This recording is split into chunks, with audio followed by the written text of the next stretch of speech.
Step 3 is developing content. So you have your buyer's journey mapped out, and you have now the data which has filled in the buyer's journey and the buyer's persona, and now the fun and the creative part starts. You need to develop the content to match the buyer's journey. So let's take an example so that we can really understand this better. Let's say you are a tax advisory for small businesses. Just an example. And this process can equally apply to service-based companies and other product-based companies. But let's just take this as an example, a tax advisor for small businesses. So now let's go through each of the stages. The first stage for the buyer is the awareness stage. Your customers have realized that they don't have a system for recording incomes and expenses, and hence they probably do not have tax records or the compliance systems. So they are looking for information. Just imagine how they would go to the search engine, and what would they type? They would probably type how to build an accountancy system, or what tax records a small business needs to have, etc.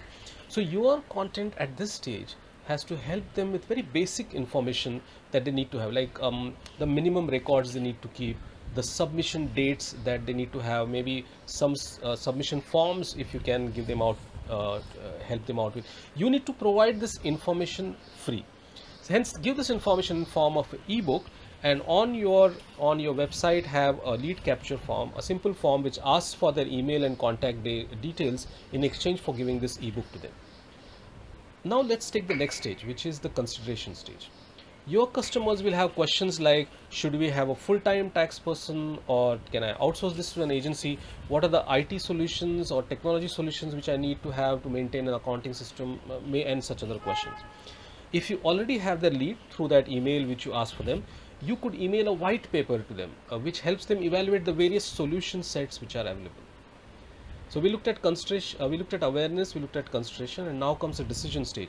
Here you must compare your services with your competition and show how you provide more value than them. Don't be shy about this. The customer is looking for this information and you are helping them out.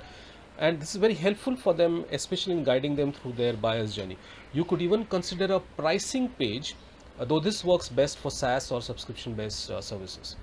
Another smart tip here is not everything needs to be created afresh. You could repurpose content. So in your case, a tax advisory firm, how can you repurpose content? So let's say you have senior partners in your firm, and partners in the tax firm have a lot of expertise. They can be tapped by having an informal interview with them so that a full form content can be generated. You could even do a video interview of them which you can post as content.